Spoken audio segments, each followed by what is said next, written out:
Assalamualaikum warahmatullahi wabarakatuh. Perkenalkan, nama saya Najwa Mufliha. Di video kali ini saya akan membahas mengenai elektroforesis dan thermal cycler. Selamat menyaksikan.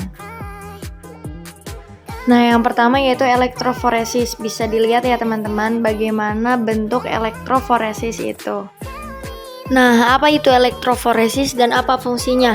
Elektroforesis adalah teknik yang digunakan untuk memisahkan dan memurnikan suatu makromolekul khususnya protein dan asam nukleat berdasarkan perbedaan ukuran.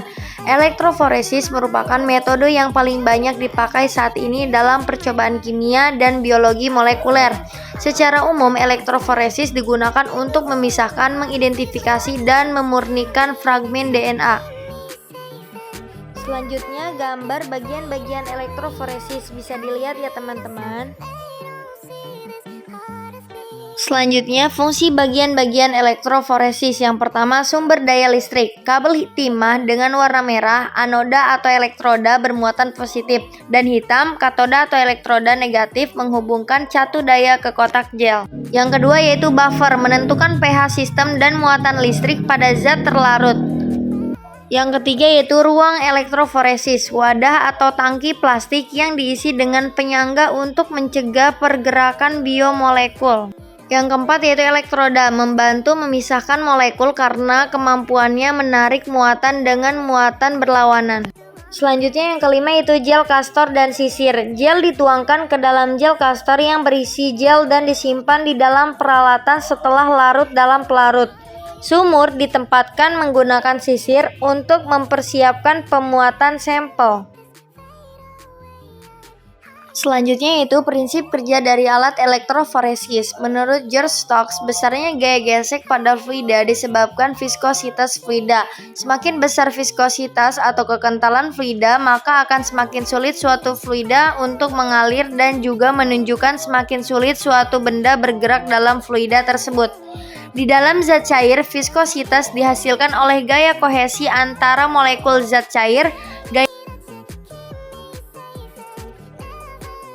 Berikut contoh gambar mengenai jenis-jenis elektroforesis. Yang pertama, elektroforesis kapiler, kedua, elektroforesis gel, dan yang terakhir, elektroforesis kertas. Yang pertama yaitu elektroforesis kertas, yaitu jenis elektroforesis yang terdiri dari kertas sebagai fase diam dan partikel bermuatan yang terlarut sebagai fase gerak, terutama ialah ion-ion kompleks. Ada dua jenis kertas diantaranya yaitu kertas saring, lebih akurat untuk preparasi dan menggunakan prinsip kromatografi. Yang kedua, kertas selulosa asetat. Yang kedua yaitu elektroforesis gel. Dalam elektroforesis gel, molekul-molekul tersebut dipisahkan berdasarkan laju perpindahannya oleh gaya gerak listrik di dalam kandungan gel. Laju perpindahan tersebut bergantung pada ukuran molekul bersangkutan. Yang ketiga, elektroforesis kapiler, yaitu metode elektroforesis yang digunakan untuk memisahkan asam amino, protein, lipid, karbohidrat, dan nukleotida dengan resolusi tinggi yang dilakukan pada pipa kapiler berisi buffer. Nah, selanjutnya itu faktor-faktor yang mempengaruhi elektroforesis. Proses pemisahan dengan elektroforesis sangat dipengaruhi oleh teknik pengerjaan dalam pengoperasian alat tersebut. Ada beberapa faktor penentu yang dapat mempengaruhi proses pemisahan, yaitu yang pertama sampel, kedua larutan buffer, ketiga medan listrik 2-8 volt per cm sesuai pada suhu ruang. Selanjutnya, faktor-faktor yang mempengaruhi elektroforesis. Yang pertama, sampel. Sampel yang akan dipisahkan sangat memungkinkan memberi pengaruh laju perpindahan ditinjau dari muatan, ukuran, dan bentuk molekul.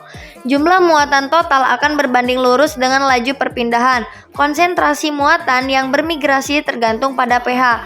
Untuk ukuran molekul, apabila yang diperoleh lebih besar menyebabkan perpindahan molekul menurun dan membutuhkan energi perpindahan yang cukup besar dibandingkan dengan bentuk molekul yang berbeda dengan ukuran yang sama.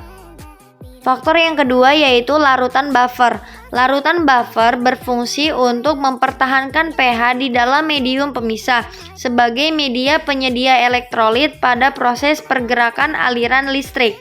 Larutan buffer harus memiliki interaksi dengan molekul yang dipisahkan dan pH yang digunakan menjadi perhatian sehingga kumpulan molekul dapat dipisahkan satu sama lain tetapi tidak mengalami perubahan struktur.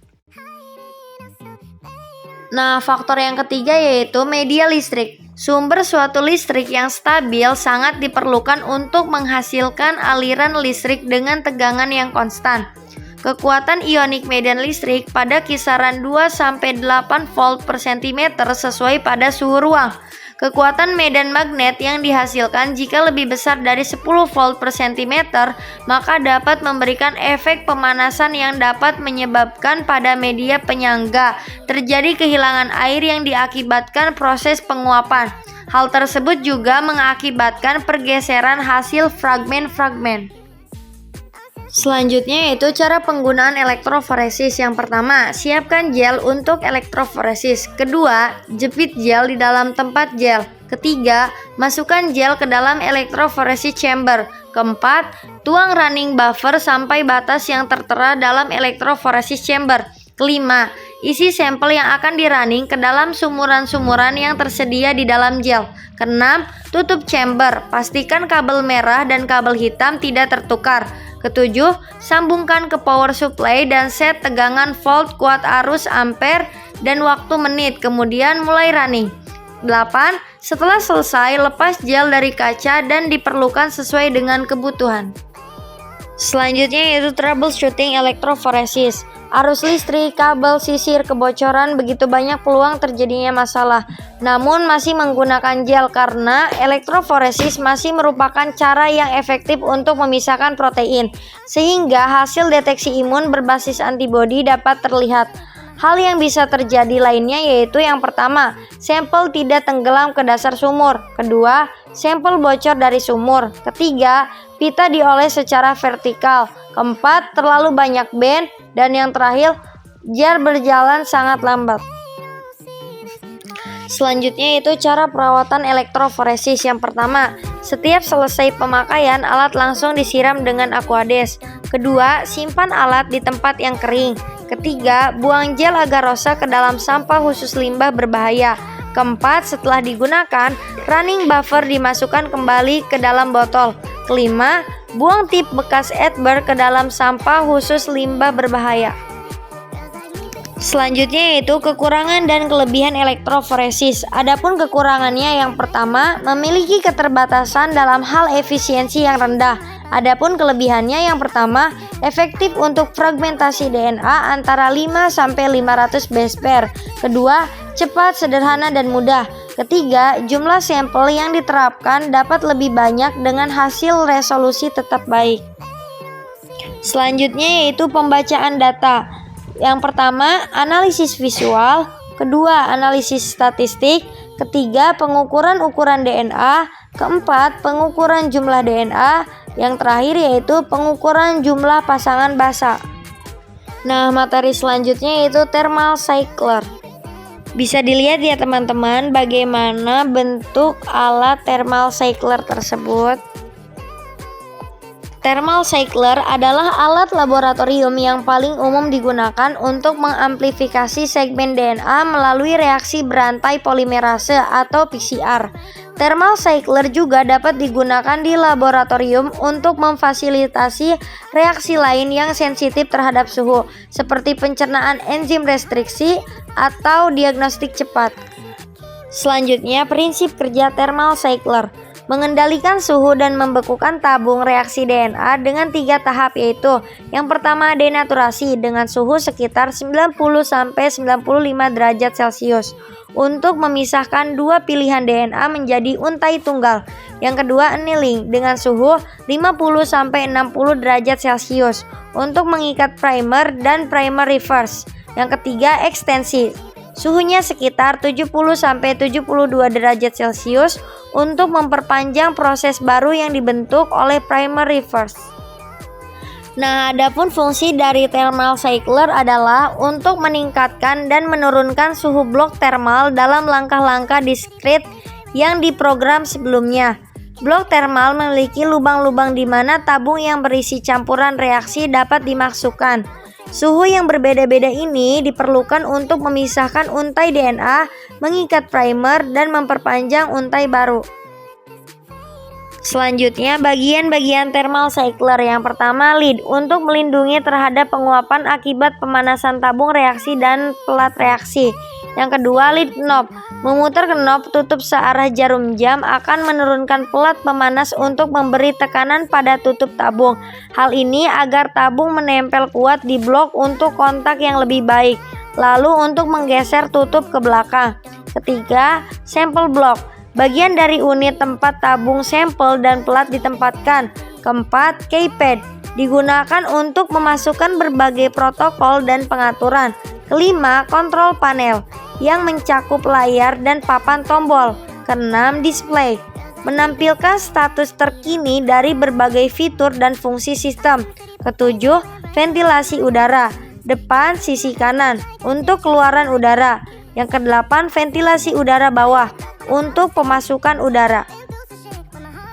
Selanjutnya itu bagian-bagian thermal cycler pada bagian belakang. Yang pertama, power kabel konektor, kabel soket, dan sekring kabel daya.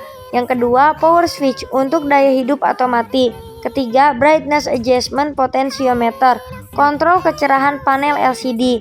Gunakan obeng kepala Philips untuk menyesuaikannya. Yang keempat, USB port untuk menjalankan unduhan ringkasan ke komputer. Kelima, RS232 port untuk menjalankan unduhan ringkasan ke komputer. Keenam, ventilasi udara bagian belakang untuk keluaran udara. Selanjutnya, cara penggunaan thermal cycler. Yang pertama, siapkan tag polimerase. Kedua, masukkan tag polimerase ke dalam tabung VCR. Ketiga, nyalakan thermal cycler dan pilih program suhu waktu siklus yang sesuai dengan protokol VCR. Keempat, masukkan tabung VCR tadi ke dalam blok thermal. Kelima, tutup penutup thermal cycler dengan rapat dan mulai. Keenam, setelah proses selesai, ambil tabung, simpan di lemari pendingin atau lanjutkan analisis dengan metode yang sesuai. Selanjutnya yaitu troubleshooting thermal cycler. Bisa dilihat ya teman-teman pada tabel berikut apa saja troubleshooting pada thermal cycle itu. Selanjutnya, cara perawatan thermal cycler. Bersihkan wadah atau bagian luar dari thermal cycler dengan kain atau kertas pembersih yang lembut. Harus sedikit dibasahi dengan larutan sabun dengan pH netral. Kedua, jika sumur blok thermal terserang oleh bahan luar yang menempel, harus dilanjutkan dengan hati-hati dan lakukan operasi berikut. Encerkan natrium hipoklorit dari rumah komersial dengan perbandingan 1:100 dengan air, dengan kapas yang dibasahi di dalamnya. Jangan pernah membiarkan sumur dalam keadaan basah. Bersihkan dan hilangkan sisa kelembaban dengan kapas atau kapas kering. Selanjutnya, area thermal pada tutup harus dibersihkan dengan kain atau kertas pembersih lembut yang dibasahi dengan isopropil alkohol. Pembersihan ventilasi. Jangan sekali-kali menggunakan bahan abrasif, pelarut atau larutan asam yang merusak bagian eksternal dan internal thermal cycler. Jika thermal cycler diserang oleh partikel eksternal di dalamnya sehingga mengalami tumpahan, hentikan protokol, putuskan sambungan, biarkan dingin, lanjutkan dengan metode perawatan yang dijelaskan. Baik, hanya itu yang dapat saya sampaikan. Kurang lebihnya mohon maaf. Wassalamualaikum warahmatullahi wabarakatuh. Thank you for watching.